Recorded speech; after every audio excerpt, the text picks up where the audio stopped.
A very good afternoon, ladies and gentlemen. My name is Melianda. I'm from the Tsunami and Disaster Mitigation Research Center TDMRC of Kuala University in Banda Aceh, Indonesia. It is a great pleasure to meet you all today in this virtual meeting organized under the Learning from the Earthquake project by the ECL. Today I'm going to talk about challenges in conducting post-disaster fieldwork at rural areas under the pandemic COVID-19 situation. In here, I would like to share to you about our recent experience from our recent fieldwork back in July till early August this year under the Resilient School Hubs project at the Central Sulawesi in Indonesia, which was severely hit by the earthquake, tsunami, and liquefaction on the 28th September 2018. The long title of the project is Fostering Resilient Recovery in Displaced Communities via School-Based Hubs. The project is granted from the Global Challenges Research Fund for Equitable Resilience. And the institutions involved are University College London, TDMRC of Kuala University, and Tadulako University. So the project is an interdisciplinary research project consisting of three work packages in the area of psychosocial, water, sanitation and hygiene infrastructure, and also for building structural aspects. The project is a continuation of a long-term collaboration between Kuala University and University College London. This project has started since October 2019. Nevertheless, experienced quite a bit of delay, particularly because of the pandemic situation of COVID-19. So after careful consideration, we finally went ahead with the fieldwork plan that was set to be on the second month of July till the end of July. And this is under the circumstances with no possibility of investigators and researchers from the UK to travel and join us in the field. And also the fact that the Indonesian co-PIs and researchers mostly are from Aceh, which is on the west end part of Indonesia, that needs to take quite a long travel to come all the way to Palu, where the study location is situated. There are several challenges and opportunities we could identify. The challenges are remote location from organizing institutions, uncertainties and risks taken on COVID-19 pandemic situation, and this led to no activities at school. Some restriction to time spent at school campus due to COVID-19, and data quantity and quality requirements that we need to meet. Regrouping of team due to unforeseen circumstances, internet connection problems, and logistics. But on the bright side, we have identified also the opportunities to increase the role of local partners based on their knowledge and human resources. And we combine online and offline fieldwork methods. And we want to have a opportunity to finally building the capacity for local partners and to eventually deliver some interventions back to the affected schools and communities. So the fieldwork object is basically the school campuses, and we want to have a statistically sufficient number of schools to visit for the data collection. And the data collection involves school location associated with different types of hazards. And we want to see also the multiple stories buildings and how different hazards affected those buildings and the level of damage that it caused. And we focused on junior high schools and elementary schools. So due to limited access, manpower, and time constraint, we conducted limited surveys to only 30 schools in the end, out of 1,300 schools in the 3 sites, which we carefully selected based on several criteria that fit most of the needs of the 3 work packages. We divided the field work into 3 stages. The first one is pre-departure goal selection. The second one is development of tools and piloting fieldwork for validation. And the final one is full fieldwork data collection, or the full survey on site. So with the goal to conduct a successful fieldwork under a relatively difficult circumstances, we inevitably have to modify what was supposedly a physical field survey into a sort of hybrid investigation. Here we found that the school selections to visit is an essential step in the preparation towards a full physical fieldwork on site. For this, we had to gather as much information as possible from any sources on the internet about the school's location and whereabouts related to the impact of the earthquake, tsunami, and liquefaction.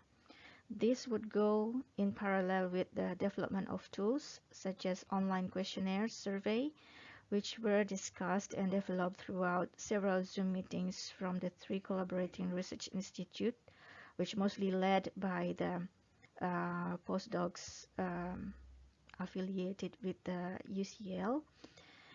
And then we, during the piloting fieldwork, we want to validate the applicability of the tools and the technical difficulties that we face in the field when we try to use it. So besides the school selection, to prepare the well-trained field surveyors, including the co-PIs and researchers and the research assistants, is also essential and an integral part of the fieldwork itself. In this case, we definitely need local partners on site to help us with local assistance and logistic arrangement in the field. So taking into account of all those constraints, the following are the methods and tools we were using for different stages of the fieldwork. First off, for the pre-departure school selection, we utilized online national database of schools, and to map with GIS for school selections, OpenStreetMap for virtual reconnaissance of school campus and locations. We are using also internet-based school data collections and offline documents from the humanitarian program reports and other kind of reports. And while at the same time we develop online survey questionnaires with Kobo Toolbox. The second stage is pilot survey. In here, we validate tools and survey plan, including checking on the internet accessibility, gadget memory capacity we are using for the Kobo Toolbox, errors and glitches on the developed online survey, and time needed to finalize survey for each school, logistics and other matters, so we can make a good plan, the schedules of visiting the schools. We also assess the transient situation of school activities and regional accessibility due to COVID-19 restriction status during that time. And in here we also starting to make a group of teamwork to visit different schools in different areas. And the final stage is the full field data collection, in which we collect structural and non-structural damage assessment of school buildings. And then we did transect walk for water, sanitary and hygiene facilities and the damage level. And then we have interview to school principals regarding the school's infrastructure resilience, and also to have a focus group discussion with teachers and female students for wash facilities at schools. So there are some notes we try to gather from our experience on conducting the field work at rural areas, particularly under the difficult circumstances with the COVID pandemic. So considering the rural area with issues on limited internet connection, we had some doubts initially about whether Kobo Toolbox would work fine with storing the data collection. It turned out that this is not actually the main problem of using the online system, especially if using Kobo Toolbox in this case, because the entry data would be stored temporarily in the smartphone storage system and can be stored later on in the online system once there was good internet connection. But we have to be careful with the gadget's storage capacity, particularly in storing and transferring large files, such as embedded pictures taken during the transect walk and building assessment. And the latter was especially when we have intermittent internet connection cut off. In order to avoid missing data, we also used printed questionnaires, just in case, which not only functioned as a spare of data collection, but also to put some necessary additional notes to particular answers. So with regards to the pandemic situation, we had experienced quite a rapid changing situation on daily basis during the week of the fieldwork. The first one was we lost 2 members in TDMRC team for being tested positive with COVID-19, so they could not join us to the field in Palu.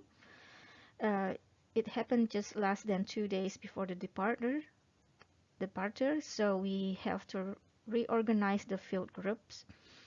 Initially, there were 4 groups of the surveyors who expected to finish 6 to 7 school surveys for the entire week.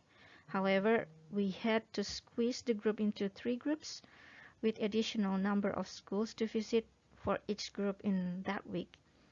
Secondly, as a few days proceeded, we also learned that the COVID-19 positive cases has been escalating in central Sulawesi, by which reason the government had put a travel restriction to the adjacent districts, including to Donggala. So we cannot finalize the survey in Donggala area. And what's even worse was that the TDMRC team lost 1 day in the field because there was a changing flight schedule to 2 days earlier imposed by the flight company.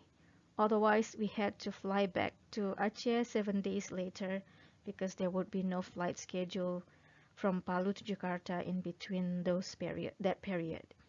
So we ended up focusing the school surveys in Palu and Sigi only, which is the area within the red box shown in the map, and would let the local team led by the University of Tadulako to finalize the remaining school surveys at Donggala after we left. So this is where we could argue that the coordination among working groups since the very beginning of the fieldwork plan and all involved institutions, particularly the local institution support system, is crucial to the completion of the entire fieldwork. So some concluding remarks that we can derive from our recent fieldwork experience are pre-departure selection of surveyed objects is substantial in formulating fieldwork design, and successful fieldwork requires coordinating early, efficient, and impactful event responses. And it is important to engage community of research, particularly with local institutes, practice and policy to accelerate learning from disasters. And the end goal is to synthesize collective knowledge that can be disseminated back to the disaster-affected communities and to a wide audience. With this, I end my talk with thanks for the audience. Thank you very much.